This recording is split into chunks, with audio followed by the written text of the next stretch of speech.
Hello everyone, I'm Amit. We are going to discuss about chapter first of geography, resources, संसाधन. Resources का meaning क्या होता है? Everything that can be satisfy our need is known by resources. अगर हम text book की definition chart देखेंगे, so we can say that resources, anything that has some utility to satisfy our need is known as resources. ऐसी कोई भी चीज़ जो हमारी needs को फुलफिल कर दे. एक ही चीज़, एक ही things may be resources for one particular person and another person it may not be a resources. For example, अगर कोई पर्सन है जिसको लिखना आता है और उसने अगर उसको पेन मिल गया तो मे भी पेन उसके लिए एक रिसोर्सेज हो गया. बट जिसको लिखना ही नहीं है तो उसको पता ही नहीं कि है क्या, ये लिखना क्या होता है, उसके लिए रिसोर्सेज कोई चीज़ नहीं है. ऐसे अगर हम बात करें कि पहले के टाइम पे जो ट्राइब्स वगैरह थे, या आज भी अगर हम बात करें जो कि हमारे अंडमान निकोबार में जो ट्राइब स्टैनली जो ट्राइब्स रह रहे हैं सेंटिनल में, उनके लिए जैसे कोई भी चीज़, लैपटॉप हो गया, मोबाइल हो गया, these all are things nothing. ये सब वेस्ट है उनके लिए, क्योंकि उनको पता ही नहीं है क्या. ये हो सकता है फेंकते उनको दिखते वो फेंक देंगे. तो रिसोर्सेज हर particular person, time, technology, needs, उसकी जो कैपेबिलिटी क्या है, कैपेसिटी क्या है, इन सब के बेस पर रिसोर्सेज के यूज अलग अलग होंगे. और हर एक चीज़ सभी जगह पर रिसोर्स हो सकती है, रिसोर्स नहीं सकती, ऐसा कोई क्लियर नहीं है. टाइम के साथ, टेक्नोलॉजी के साथ, या उसकी यूटिलिटी के साथ, या उसकी वैल्यू के साथ, या पर्सन टू पर्सन, हर चीज़ का रिसोर्स होना और नहीं होना डिपेंड करता है. जैसे हम रास्ते में जा रहे हैं, पत्थर पड़ा है ऐसे ही छोटा सा है, कोई यूज का नहीं है वो, तो शायद वो रिसोर्सेज नहीं है. बट अगर सामने से कोई नियर बाई कोई ऐसा ही हमारा कुत्ता टाइप आ गया, कोई डॉगी आ गया और वो आपको बार्क कर रहा है, भौंक रहा है, आपको काटना चाह रहा है, तो आप क्या करोगे? पत्थर उठा के उसके मारोगे. तो अब वो आपके लिए क्या कर रहा है? रिसोर्स का काम कर रहा है. तो उस टाइम पर वो रिसोर्स, क्योंकि उसने हमारी नीड्स को सेटिस्फाई किया, हमारी नीड को फुलफिल किया है. तो ये रिसोर्स की डेफिनेशन होगी. Anything that has some utility to satisfy our need is known by resources. कि जो कुछ भी जो हमारी नीड्स को फुलफिल करता है वो क्या कहलाएगा? रिसोर्स कहलाएगा. तो ये रिसोर्स की डेफिनेशन है, ये आपको लिखनी पड़ेगी. दूसरा आता है कि how does something become a resource. Resource बनते हैं कैसे? कुछ चीज़ें रिसोर्स होती है, कुछ नहीं होती है. कैसे डिफाइन होता है? तो रिसोर्स का क्या होता है कि रिसोर्स वो जैसे कुछ वैल्यू, वैल्यू का मीनिंग सम वर्थ, वर्थ का मीनिंग कि एक देशियों का बात नहीं तो उसकी कुछ ना कुछ औकात होनी चाहिए.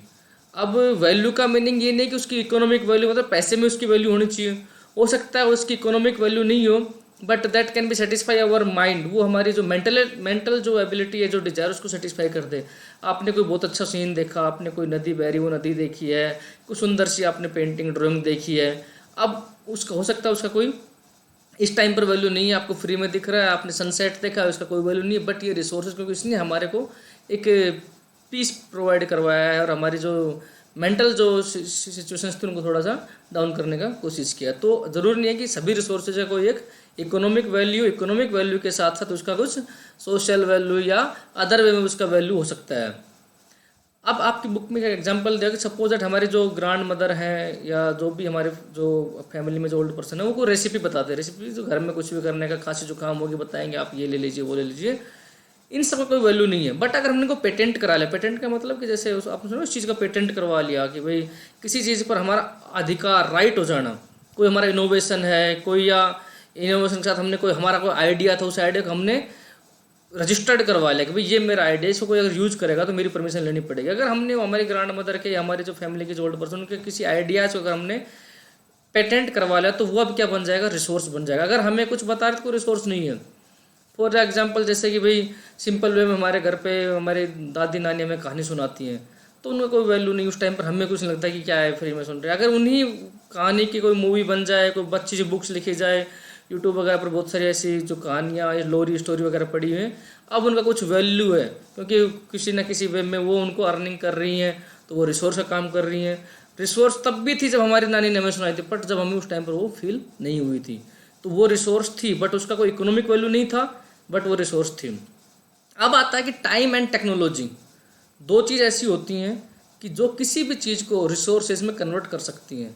टाइम मतलब कि जैसे समय के साथ, मैंने बताया कि एक पत्थर गिरा हुआ है, एक स्टोन पड़ा हुआ है, उसका कोई यूज़ नहीं है, बट टाइम ऐसा है कि पत्थर भी वही है, सामने कुत्ता भी आपको काटने के लिए आ रहा है, पत्थर उठाकर मारो कुत्ता भग जाएगा। तो ये क्या हो गया, अब टाइम के साथ वो रिसोर्स हो गया। अब टेक्नोलॉजी, बहुत चीज़ें ऐसी हैं जो हमारे लिए पहले कोई काम की नहीं थी, बट अब टेक्नोलॉजी ने उनको हमारे लिए यूजफुल बना दिया। फॉर एग्जाम्पल जैसे विंड एनर्जी की बात करें हम, पहले हमारे लिए विंड एनर्जी कोई यूज़ नहीं था। या बहुत अगर हम पहले जाएं एंशियंट टाइम में, जब हम या हमारे एंसेस्टर जब आदिवासी या ट्राइब्स हुआ करते थे, पेड़ों वगैरह रहते थे फॉरेस्ट में, तो हमारे लिए फायर, आग भी एक तरह से अननोन चीज़ थी, हमारे लिए उसका कोई यूज़ नहीं था जंगलों में। बट टाइम के साथ टेक्नोलॉजी के साथ नई नई टेक्नोलॉजी इन्वेंट की, आज हम जो लैपटॉप मोबाइल इन सब का यूज कर रहे हैं, जो हमारे पास जो नेटवर्क वगैरह आ रहा है, ये सब टेक्नोलॉजी का है। तो टेक्नोलॉजी की वजह से हर चीज़ को हम रिसोर्स में कन्वर्ट कर सकते हैं, कैपेबिलिटी अगर है आप तो everything converted in a resource. अब है ideas, knowledge, invention, ideas, knowledge, invention and the discoveries that led to the creation of more resources. किसी भी जगह, किसी भी एरिया में, किसी भी टाइम पर अगर आपके पास टेक्नोलॉजी है, आइडियाज़ हैं, नॉलेज है, नए इनोवेशन करने की कैपेबिलिटी है, तो आप किसी भी चीज़ को रिसोर्स में कन्वर्ट कर सकते हो। नेक्स्ट है people themselves are the most important resources. सबसे वर्ल्ड में अगर सबसे बेस्ट रिसोर्स कोई चीज़ है तो वह ह्यूमन बीइंग, हम खुद, क्योंकि we have the capability to change everything in a resource. एक वेस्ट चीज़ को भी ह्यूमन बीइंग अपने माइंड से, अपनी कैपेबिलिटी से, अपनी नॉलेज से, अपने आइडियाज़ से और अपने डिस्कवरीज से हम किसी भी चीज़ को यूजेबल चीज़ में कन्वर्ट कर सकते हैं। आपके साइंस में बहुत से प्रोजेक्ट चलते होंगे ना, वेस्ट टू बेस्ट, तो वेस्ट चीज़ को भी हम हमारे यूजफुल बना लिया, दैट इज़ रिसोर्स। हमने रिसोर्स में उसको कन्वर्ट कर लिया। तो किसके थ्रू किया, ह्यूमन बीइंग के थ्रू। ह्यूमन बीइंग ने अपना जो माइंड और स्किल्स का जो यूज किया, नॉलेज स्किल का, उसके थ्रू हम किसी भी चीज़ को रिसोर्सेज में कन्वर्ट कर सकते हैं। ह्यूमन बीइंग के पास क्या होना चाहिए, नॉलेज होनी चाहिए, उनके हेल्थ स्टेटस अच्छा होना चाहिए, नए नए इन्वेंशन और डिस्कवरीज करने की कैपेबिलिटी होनी चाहिए, तो हम किसी भी चीज़ को ज़्यादा रिसोर्स बना सकते हैं। टेक्नोलॉजी क्या होती है, technology application of latest knowledge and skill in doing और मेकिंग थिंग्स। किसी भी चीज़ को बनाने के लिए नई नॉलेज का और नई स्किल का अगर हम यूज कर रहे हैं, दैट इज़ टेक्नोलॉजी। किसी भी वे में, अगर आपने बोतल में से एक तो सिंपल वे में पानी पी रहे हो, अगर आपने कोई नया तरीका ईजाद कर दिया पानी पीने का, टेक्नोलॉजी होगी। किसी भी वे में टेक्नोलॉजी, आपने कोई भी नया आइडिया, नई स्किल, नई नॉलेज का अगर उसमें आपने इनपुट कर दिया, डाल दिया, तो वो टेक्नोलॉजी बन जाएगी। अब हम बात कर रहे हैं टाइप्स ऑफ रिसोर्सेज की। रिसोर्सेज कितने टाइप के होते हैं, यहाँ से हमारे क्वेश्चन आने की पॉसिबिलिटी ज़्यादा है। इससे पहले आपके 1 मार्क्स का क्वेश्चन पेटेंट से बनता है और 1 मार्क्स क्वेश्चन बनता है व्हाट इज रिसोर्सेज, इसकी डेफिनेशन एंड पेटेंट। ये दो चीज़ आपके एक 1 मार्क्स का क्वेश्चन बन सकते हैं। नेक्स्ट आता है types of resources. As per your text book there are 3 types of resources. अगर आप हायर क्लास में जाओगे 2 टाइप में हो जाएंगे। 3 types of resources are there, natural resources, human resources और human made resources. Natural resources, human made resources और human resources. Natural का मतलब जिसमें हमने कोई ज़्यादा कुछ भी उसको रिनोवेशन नहीं किया है, हमने उसमें कुछ डाला नहीं है, कुछ उसकी जो फॉर्म थी उसमें कोई चेंजेज नहीं किया है, विदाउट एनी चेंजेज अगर कोई चीज़ है जिसको हम यूज कर रहे हैं, that is natural resources. Human made resources, natural resources को ही हमने थोड़ा सा अपने तरीके से उसको मॉडिफाई कर दिया, उसको चेंज कर दिया, so that will be known by human made resources. और ह्यूमन रिसोर्सेज हम खुद, human beings, people themselves are the human resources. सबसे पहले बात करें नेचुरल रिसोर्सेज की। Natural resources are those resources that are drawn from the nature and are use without much modification. हमने उनमें कोई ज़्यादा भी मॉडिफिकेशन नहीं करना है। थोड़ा बहुत हो सकता है भाई पानी जा रहा है, जब तक आप उठाकर नहीं पियोगे तो वो फिर कहोगे तो मैंने तो इसमें थोड़ा मॉडिफाई करते पानी उठा के पिया, ऐसा नहीं है। बट आपने पानी को ही पिया, डायरेक्ट पानी यूज कर रहे हो, तो विदाउट एनी मच मॉडिफाई, हमने कोई बहुत ज़्यादा उसमें चेंजेस नहीं किया है, विदाउट चेंजेस डायरेक्टली नेचर से कुछ मिल रहा है, दैट इज़ नेचुरल रिसोर्सेज। जिसके एग्जाम्पल हैं एयर हो गया, वाटर हो गए, नेचुरल वाटर जो होते हैं, सॉइल्स हो गए, मिनरल्स हो गए, ये सभी क्या हैं, नेचुरल रिसोर्सेज हैं। नेक्स्ट आता है human made resources. The resources which are created from the natural resources by the human beings to produce useful products are known as human made resources. हमने नेचुरल चीज़ों से किसी ऐसे नेचुरल चीज़ों को कन्वर्ट कर दिया किसमें, यूजफुल प्रोडक्ट्स के रूप में, तो वो क्या कहलाएंगे, human made resources. For example roads, machinery, vehicle, these all are the human made resources. Technology is a also human made resources. Technology जो भी हम कोई नई नई यूज कर रहे हैं वो सब भी क्या है, ह्यूमन मेड रिसोर्सेज हैं. Human resources, human made resources. इसके अलावा थर्ड आता है ह्यूमन रिसोर्सेज. हम खुद क्या हैं, ह्यूमन रिसोर्सेज हैं. Human beings themselves are also है human resources. Human resources refer to the number and abilities of the people. एक तो इसके दो तरीके हो गए कि कितने हैं, how many peoples are there, and how much they are capable, उनकी कैपेबिलिटी कितनी है और नंबर पॉपुलेशन कितना है. इसके बेस पर ह्यूमन रिसोर्सेज बनते हैं. जितने ज़्यादा ह्यूमन बींग होंगे वो ह्यूमन रिसोर्सेज तो हैं, बट यूजफुल ह्यूमन रिसोर्सेज बनाने के लिए उनमें स्किल्स होना चाहिए, उनका हेल्थ स्टेटस अच्छा होना चाहिए. People can make the best use of nature to create more resources when they have the knowledge, skill and the technology. Education and the health help in making people valuable resources. ये दो चीज़ हैं, क्या क्या, education and health. अगर ये दो किसी के पास हैं so they can convert everything in resources. Next आता है improving the quality of people skills and they are able to create more resources known human resources. हमने अगर ह्यूमन बीइंग की जो क्वालिटी है, उनकी जो स्किल बेस पर जो क्वालिटी उसको अगर इम्प्रूव कर दिया हमने, so they can be able to create more and more resources. Human beings can be converted anything in a resources. So human are the best resources in the universe. Clear? 3 types of resources, natural resources, human made resources और human resources. Best resources कौन से हो गए? Human resources हो गए. यहाँ से आपसे 1 मार्क्स का 3 मार्क्स क्वेश्चन पूछ सकता है. What do mean by resources?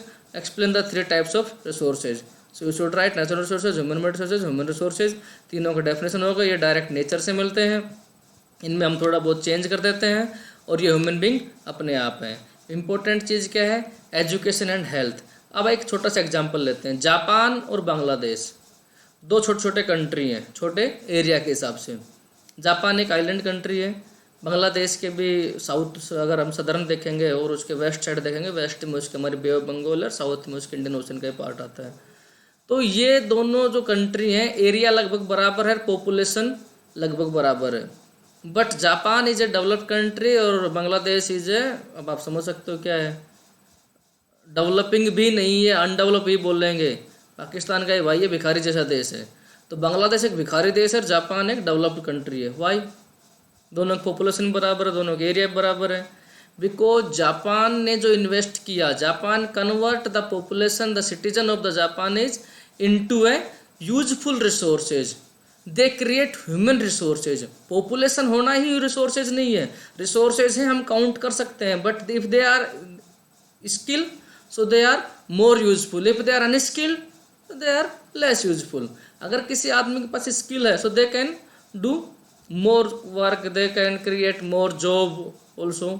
So Japan ने क्या किया कि अपनी पॉपुलेशन को क्या किया, ह्यूमन बीइंग पॉपुलेशन को ही रिसोर्स बनाने के लिए स्किल डेवलप किया पॉपुलेशन का, अपनी पब्लिक को स्किल बेस्ड पब्लिक बनाया.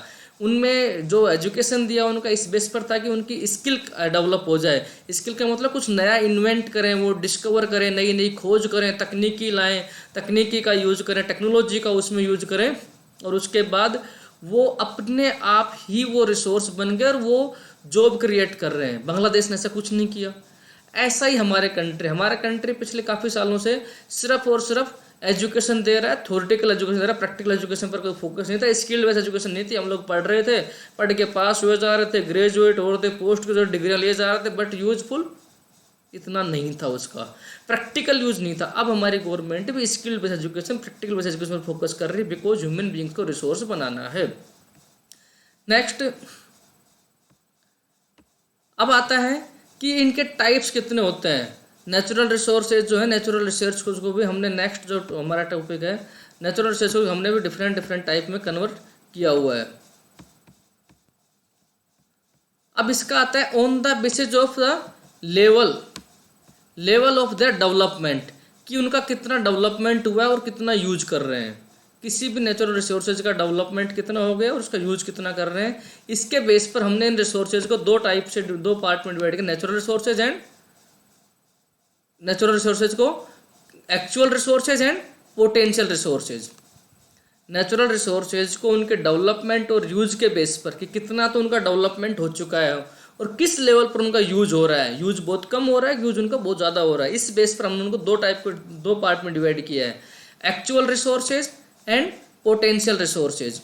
एक्चुअल रिसोर्सेज क्या होता है, जिनका हम बहुत ज़्यादा इस यूज़ में, बहुत ज़्यादा मात्रा में, क्वांटिटी में हम यूज़ कर रहे हैं, उनकी यूज़ करने की टेक्नोलॉजी हमें पता है और वो हमारे लिए नॉन रिसोर्सेज हैं। फॉर एग्जांपल कोल हो गया, पेट्रोल हो गया, या हम जो अभी लैपटॉप टेक्नोलॉजी इनका सब यूज कर रहे हैं, ये क्या हो गया हमारे लिए एक्चुअल रिसोर्सेज हो गए। पोटेंशियल रिसोर्सेज, हमें ये तो पता है कि रिसोर्सेज हैं, उनकी क्वांटिटी भी पता है हमें कि कितने हैं, या क्वांटिटी नहीं भी पता हो बट ये पता है कि रिसोर्सेज हैं, लेकिन हम या तो इनका यूज करना नहीं जानते या हम इनको फ्यूचर में यूज करेंगे, या जानते भी हैं तो बहुत कम लेवल पर यूज कर रहे हैं।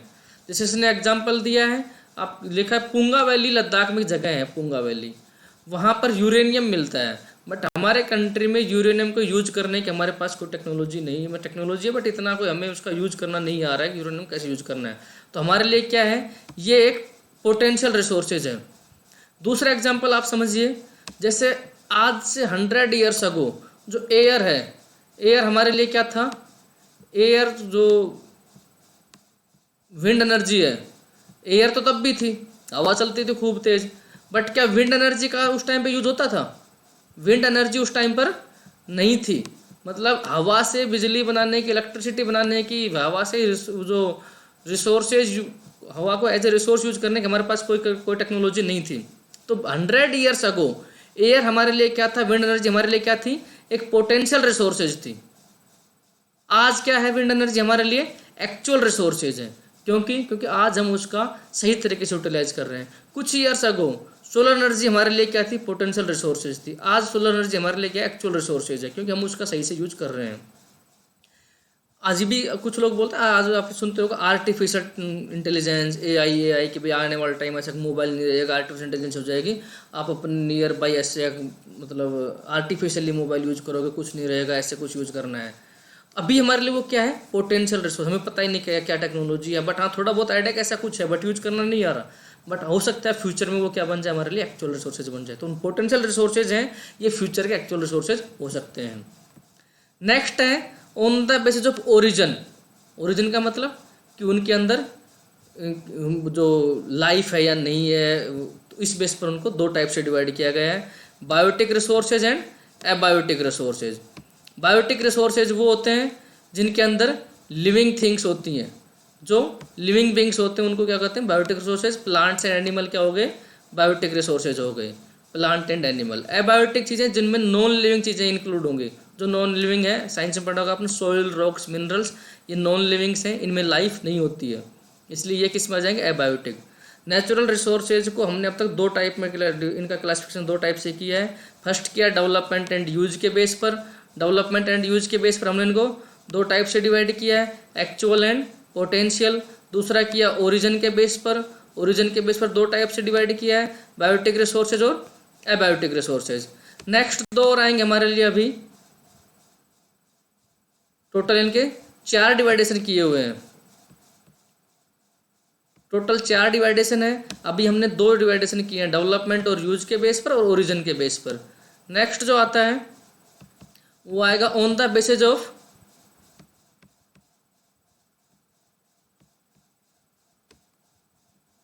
रिन्यूएबिलिटी, रिन्यूएबल है या नॉन रिन्यूएबल है।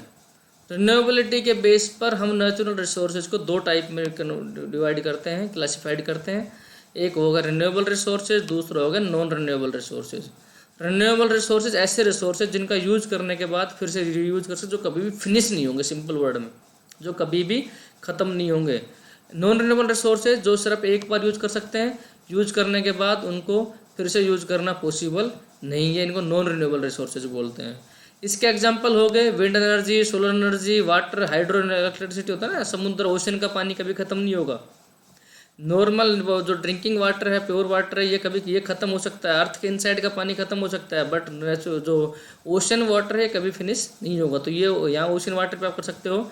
Ocean water, wind energy, solar energy, ये क्या है, renewable resource. Non renewable resources ऐसे रिसोर्स जो लिमिटेड है, जो ख़त्म, अगर हमने उनको यूज करने के कोई, अगर हमने कोई प्लानिंग नहीं की या हमने उनका लिमिटेड यूज नहीं किया तो आने वाले फ्यूचर में वो ख़त्म हो जाएंगे। ऐसे रिसोर्सेज कौन से हैं? कोल, पेट्रोलियम, नेचुरल गैस, डीजल, ये जो भी हम यूज कर रहे हैं, जो अर्थ से मिल रहे हैं हमें, ये एक टाइम के बाद फिनिश हो जाएंगे, तो इनको बोलते हैं नॉन रिन्यूएबल रिसोर्सेज। और फोर्थ टाइप जो है नेचुरल रिसोर्स क्लासिफिकेशन का, वो है डिस्ट्रीब्यूशन के बेस पर। डिस्ट्रीब्यूशन के बेस पर मिलते कितने ज़्यादा मात्रा मिलते हैं, कहाँ कहाँ मिलते हैं। तो पहला यूबिक्विटस रिसोर्सेज, ऐसे रिसोर्सेज जो सब जगह मिले, एवरीवेयर, अर्थ पर कहीं भी जाओ तो आपको वो रिसोर्सेज मिलेंगे। लैंड, वाटर, एयर, ये सब क्या है? यूबिक्विटस रिसोर्सेज हैं जो अर्थ पे हर जगह मिलते हैं। नेक्स्ट क्या है इसका दूसरा टाइप डिस्ट्रीब्यूशन का? लोकलाइज्ड रिसोर्सेज, जो सिर्फ इसकी पर्टिकुलर एरिया में मिलते हैं। इसमें आ जाएंगे आपका जैसे मिनरल्स हो गए बहुत सारे, कॉपर, आयरन, कोल, ये हर जगह नहीं मिलते हैं, कुछ पर्टिकुलर जगह पर ही मिलते हैं। तो ये हो जाएंगे लोकलाइज्ड रिसोर्सेज। यूबिक्विटस रिसोर्सेज में सब कुछ आ गया। तो यहाँ पर आपको नेचुरल रिसोर्सेज के 4 टाइप पढ़े आपने ऑन द बेसिस ऑफ, पहला क्या था? नेचुरल रिसोर्सेज का जो क्लासिफिकेशन किया on the basis of their development and use. दूसरा क्या है? ओरिजिन के बेस पर। पहला क्या था? डेवलपमेंट और यूज। दूसरा क्या था? उसके ओरिजिन के बेस पर। और तीसरा क्या है उसका? उसके रिन्यूएबल, नॉन रिन्यूएबल के बेस पर। और चौथा क्या है कि भाई वो लोकल है या यूबिक्विटस है, उसके बेस पर, डिस्ट्रीब्यूशन के बेस पर। डिस्ट्रीब्यूशन हो गया, इसके साथ क्या हो गया? रिन्यूएबिलिटी हो गई, ओरिजिन हो गया, और उसका development and use. Natural resources classified in 4 types. First क्या है? Distribution and use. इसके भी 2 टाइप कर दिए हमने, डिस्ट्रीब्यूशन और यूज के भी, कि जो एक्चुअल रिसोर्सेज और पोटेंशियल रिसोर्सेज। दूसरा क्या है? ओरिजिन के बेस पर। ओरिजिन के बेस पर हमने बायोटिक और एबायोटिक कर दिया। थर्ड क्या है? रिन्यूएबिलिटी। रिन्यूएबिलिटी के बेस पर हमने 2 टाइप में, रिन्यूएबल, नॉन रिन्यूएबल। और फोर्थ क्या है? डिस्ट्रीब्यूशन। डिस्ट्रीब्यूशन के भी 2 टाइप हैं, यूबिक्विटस और लोकलाइज्ड। यहाँ तक हो गया है। अभी भी कोई आपको डाउट हो, कैसा भी आप पूछ सकते हो। Thank you very much. Next में हम इसका आगे चलेंगे। ओके।